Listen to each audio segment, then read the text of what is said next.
Hey there, restaurant pros. It's David Scott Peters, and welcome to episode 103 from season 1 of the Restaurant Prosperity Formula.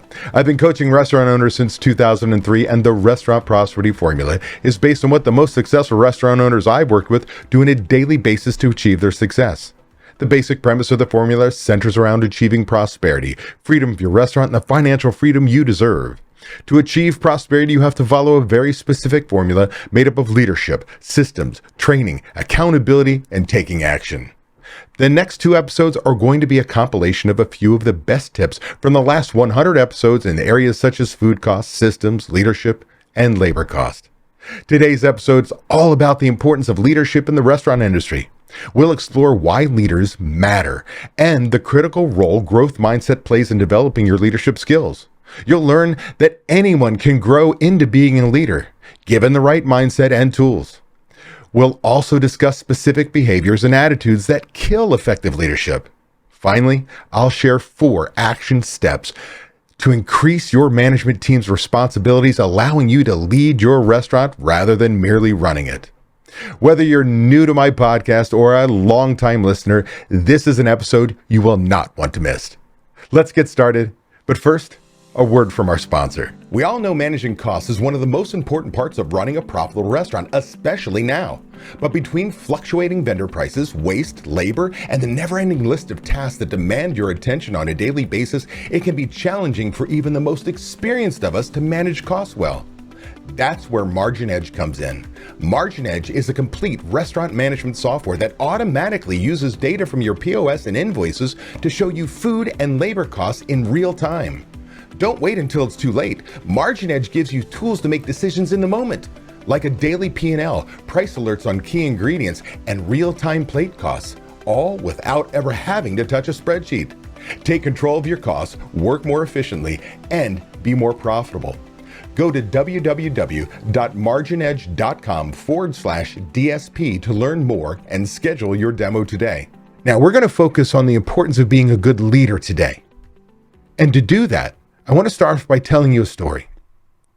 In the old days, before video became the norm, everything I did was basically creating CDs that I would mail out, and they were from recorded phone calls or interviews.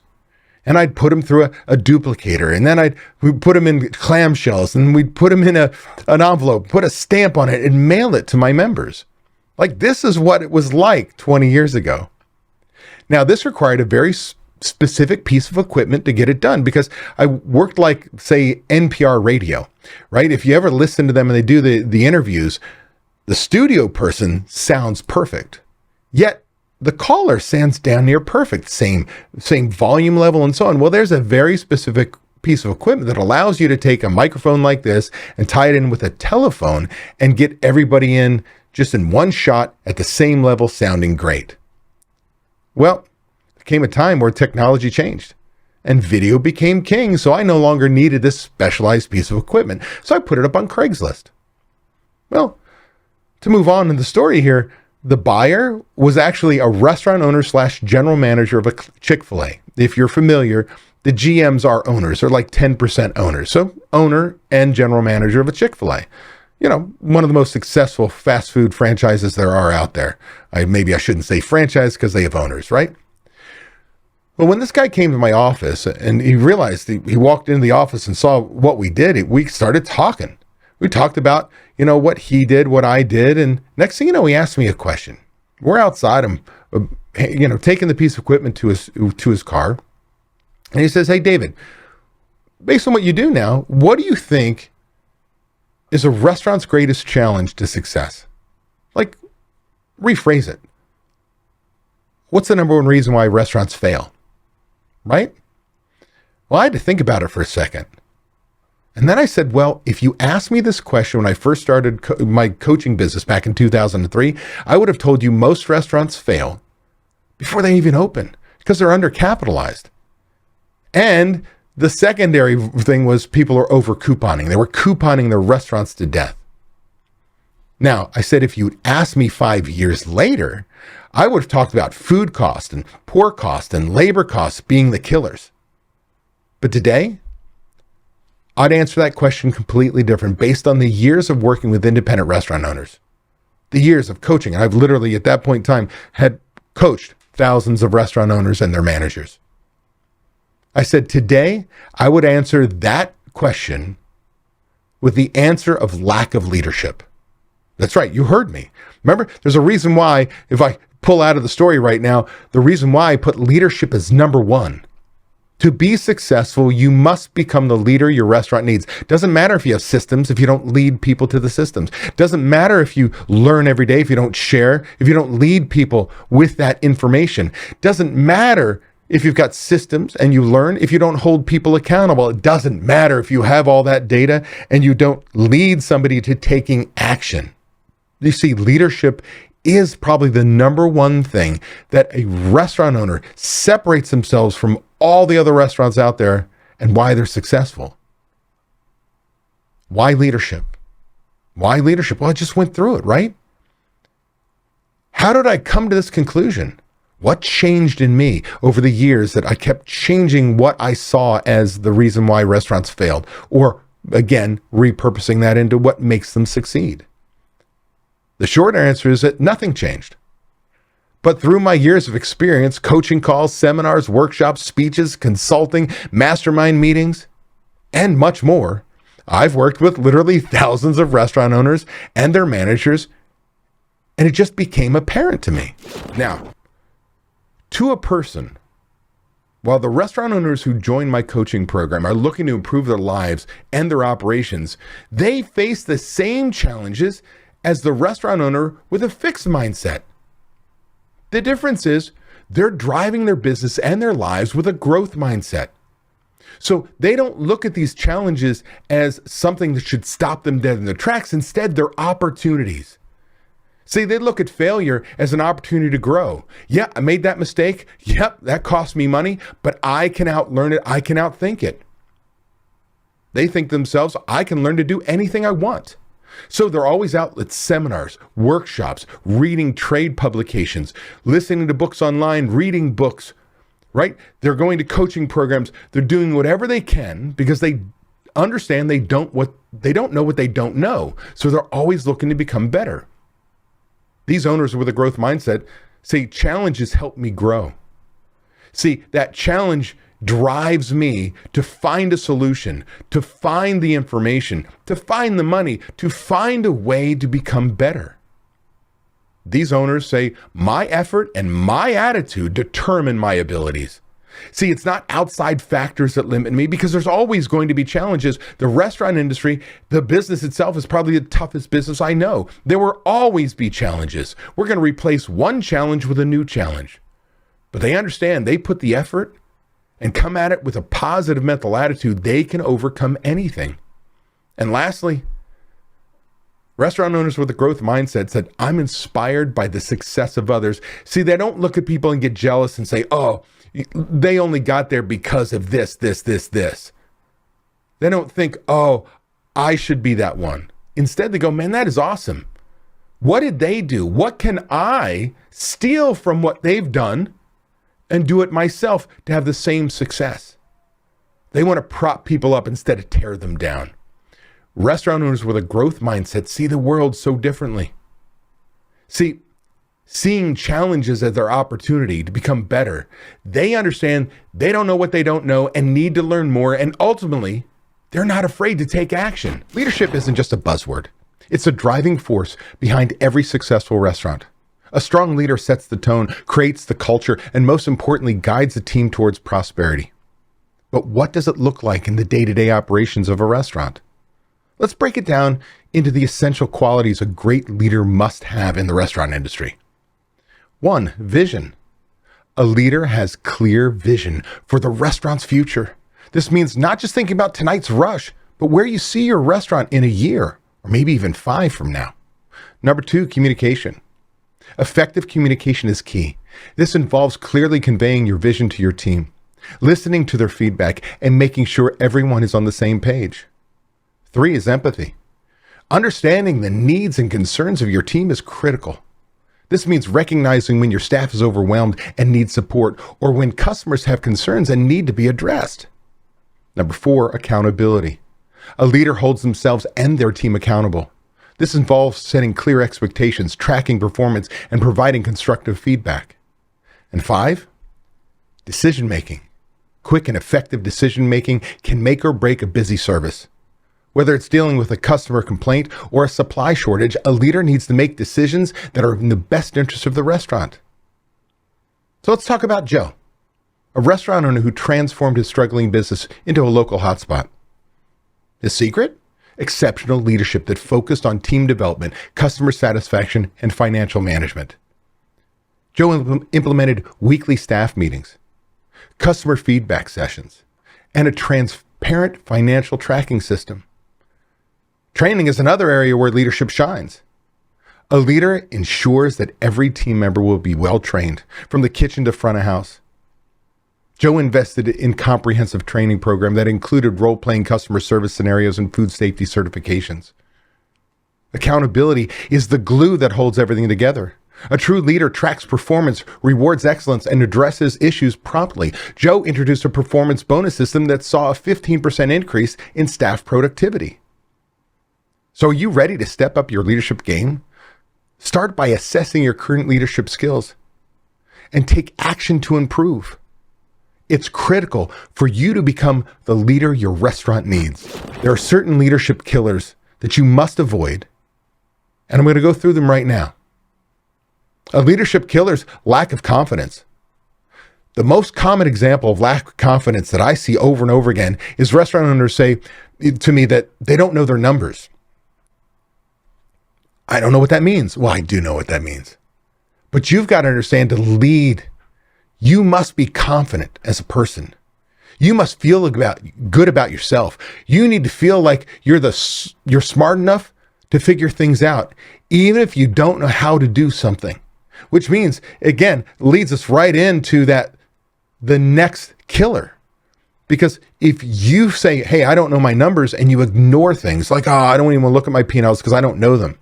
For me, it was often, I don't know the kitchen, so I'd ignore it, and it would get dirty, or plate presentation wouldn't be to up to our snuff, if you will. Because if you don't know it, if you're not confident, man, it just goes away. But it leads into the next piece, and that's lack of knowledge. A killer of leadership is lack of knowledge. As a restaurant owner, if you think you know everything there is to know about running a restaurant, making money, then you're doomed. Think about it. If you're the smartest person in the room, if you know everything, nobody can help you. You'll find yourself in a fixed mindset because now you're blaming everybody else in the world because you know better. See, to lead, you need to grow and learn new ways of doing things. You must admit to yourself that you don't know what you don't know. You need to seek out help when you need it. You need to be consistently on a quest of learning, because that's what great leaders do. Another leadership killer is fear of making decisions. Like, combine lack of confidence with lack of knowledge, and what do you get? A fearful decision maker. Right? If you're not confident in what you do, if you don't know what to do because you don't know enough information to come up with a conclusion, then you're always teetering on, man, if I make this decision, it could go wrong. You know what? It could go wrong. It could go wrong. But with more confidence, with more knowledge, when you make decisions, they become better decisions. It does not mean you're not going to have a failure. Failures are opportunities to learn.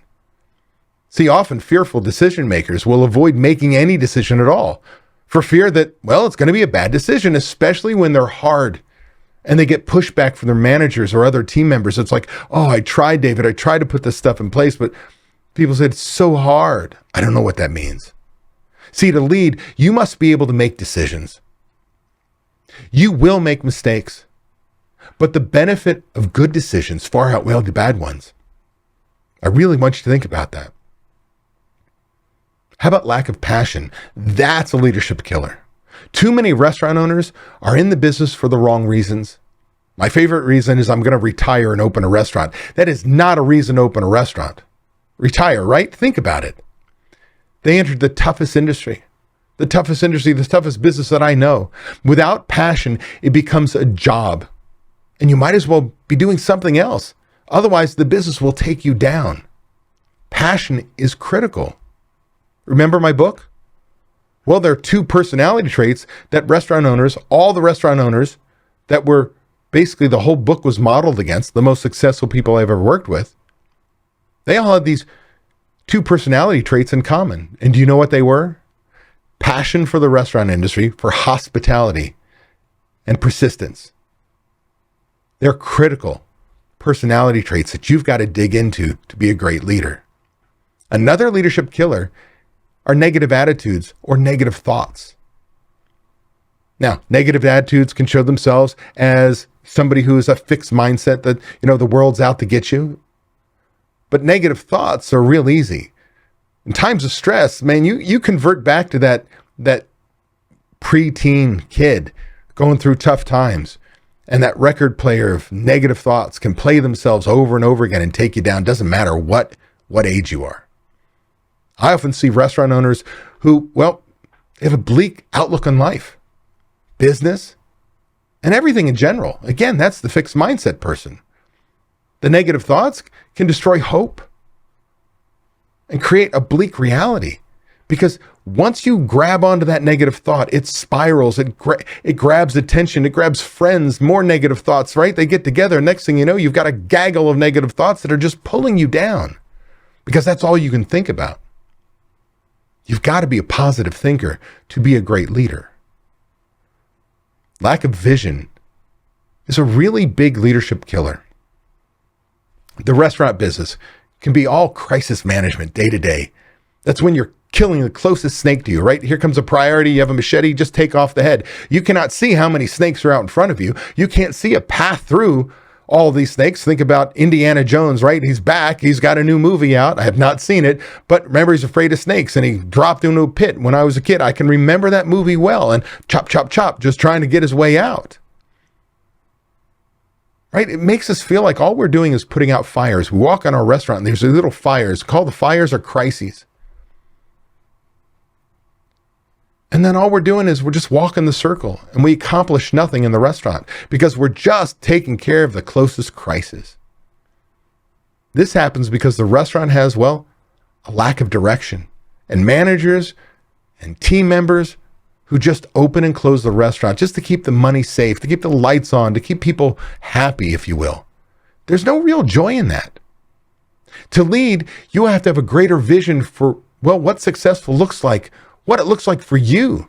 It's important that you share your vision and your why with each and every one of your team members, with your customers, with your vendors, with anybody who will listen. Because as a leader, you have to get everybody to buy into your vision. They've got to buy into the why you opened your restaurant and why you do these things, why you implement new systems, why you make change, how it's going to benefit the guests, how it's going to benefit your employees, how it's going to benefit you and your employees. Leaders, share that. Don't think that I've shared it once and everybody should know. They don't know. They need to be reminded on a daily basis. And this is why you got in the business. This is where the fire, the spark that got you to do it in the first place. You need to fire that back up. Another leadership killer is poor communication. And this is big. If you can't express your desire, your visions, your expectations, your why, everyone around you will fail. If you're lucky, maybe one person can read your mind. Poor communication also rears its ugly head through misunderstandings, which start to become a cancer in your business. And as it builds resentment to everybody around you and including yourself, because all you're doing is correcting mistakes and, incorrect behaviors. To lead, first make sure, you're clear on what you want done, how well you want it done, by when. Right? What the job is, how to do it, how well it should be done, more importantly, by when. How many times have you heard me say that? See, when it comes to tasks and job duties, you've got to make sure people are getting things done. That's why we have systems, things like manager logs to communicate.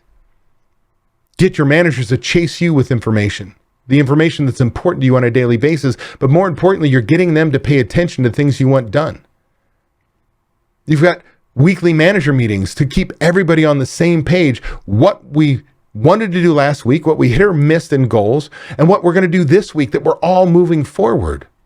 We're using software packages like Asana or Monday that allow you to project manage, to put everybody up there and all the tasks that need to be done, who's going to be responsible for it, when the due date is, that all communications there and attachments and all are all there, that everybody at any time, you can communicate with them what you want done. Another leadership killer is lack of self-discipline. Often as entrepreneurs, we're starters, we're not finishers. I joke about being ADHD restaurant owners. Well, I can tell you that I am probably not undiagnosed ADHD. Why? Because my daughter got diagnosed and she said, Dad, it's hereditary. With that said, one of those symptoms can be, or byproducts is start lots and lots of things, but then squirrel, chase a new shiny object and you're off and you don't finish what you started. It's so apparent when you come home from one of my workshops or a seminar that you've attended with me. And your staff says, oh no, what's the next new thing that the restaurant owner just learned that's going to make us do now? And then they're continually pushing back until you cave in. No, you don't understand. Oh yeah, David's probably a smart guy, but we're different. It's people and product. How are you different? So all of a sudden you cave in, and all the things that you wanted to do, all the things that you started to put in place to make change for your business, to make sure that you had a life, that the restaurant's successful, providing guests a great experience, your employees have jobs and make good money, right? You understand? All those things, that the intentions you had behind your why you were going to make the change, it all goes away. Just as fast as you started to put it in place, it's gone. Or you decide you're going to do it all yourself.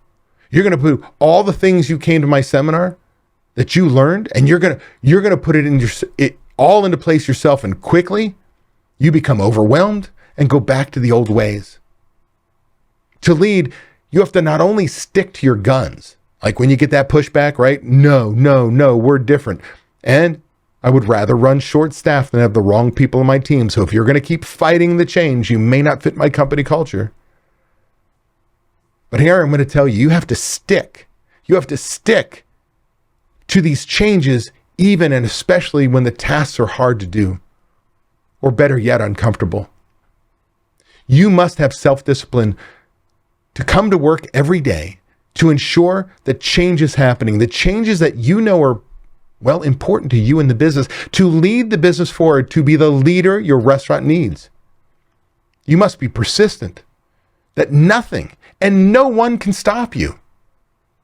A leader stays the course. So here's the hard truth. Just because you own a restaurant, it doesn't make you a great leader.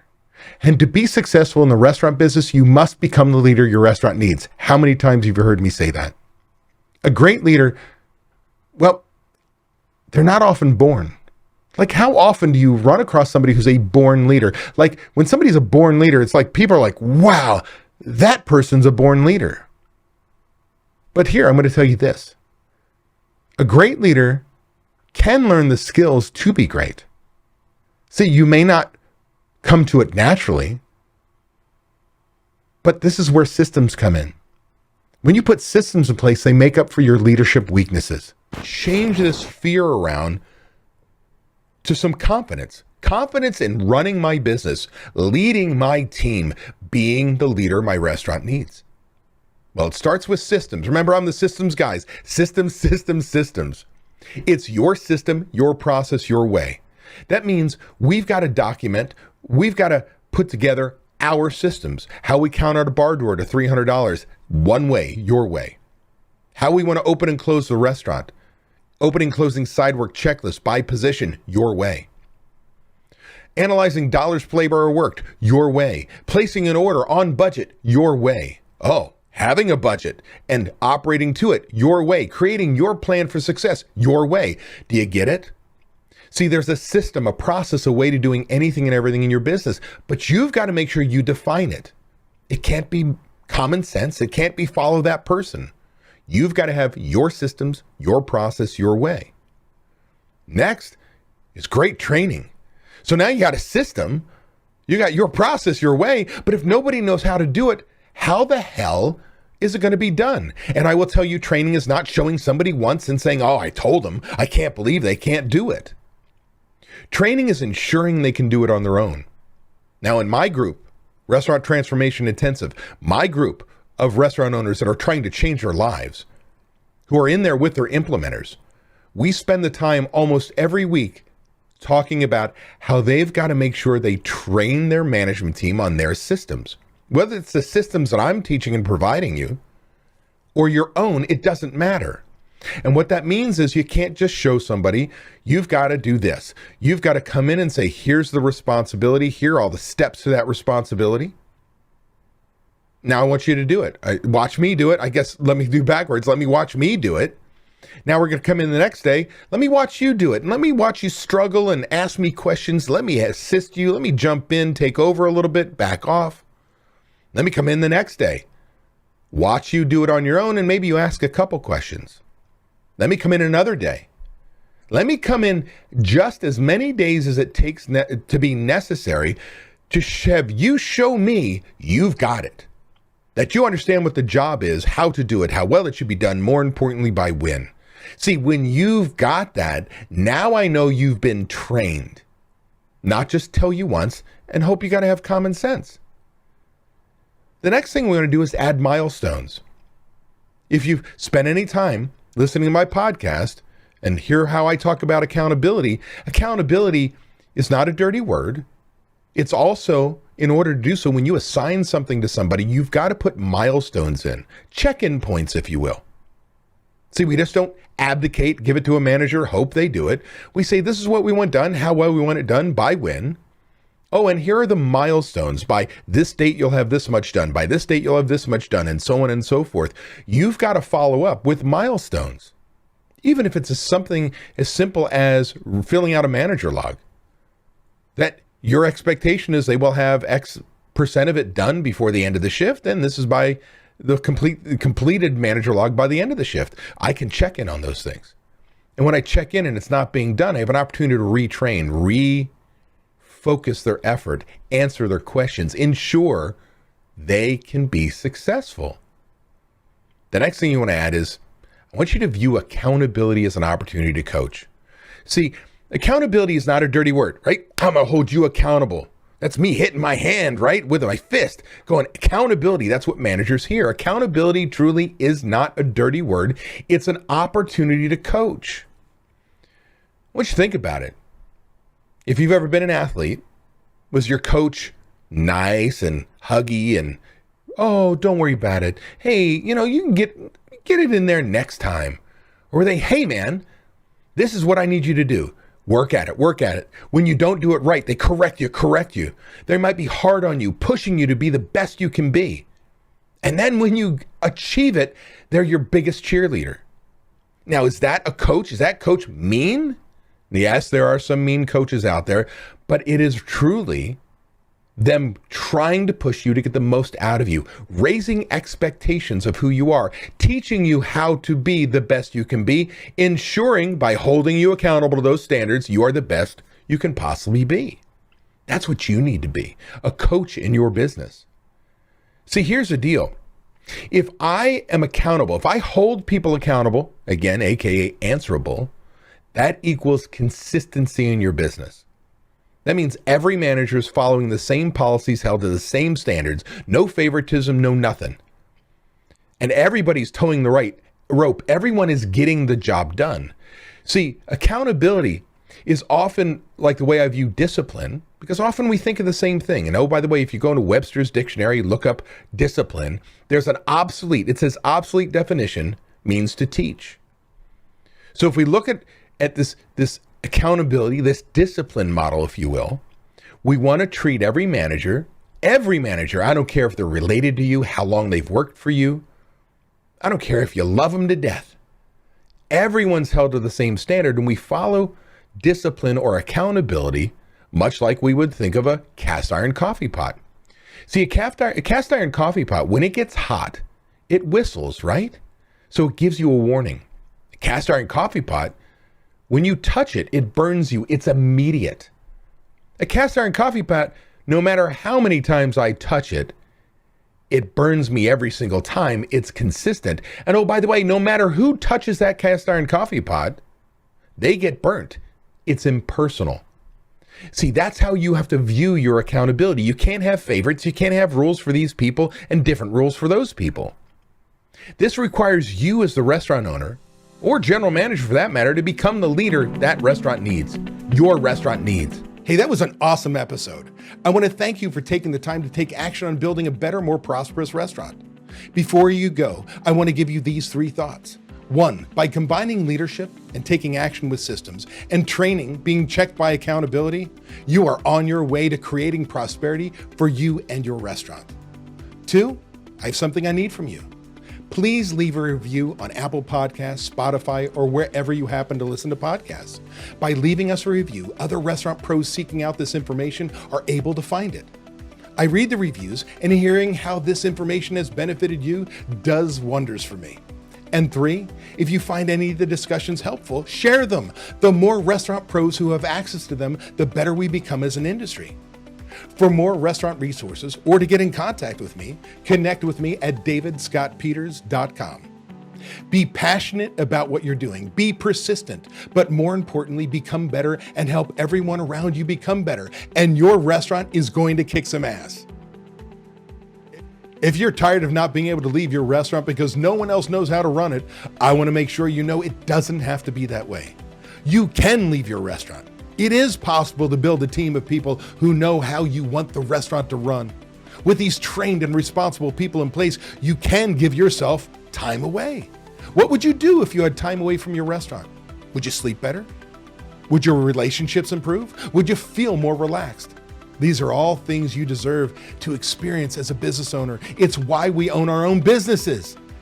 If you would like to learn how to own a restaurant that doesn't depend on you to be successful, click the link in the description to watch a free training course that teaches you exactly what you have to do. Also, be sure to subscribe to get my weekly tips and watch these 2 videos to get more information and guidance for running a successful restaurant.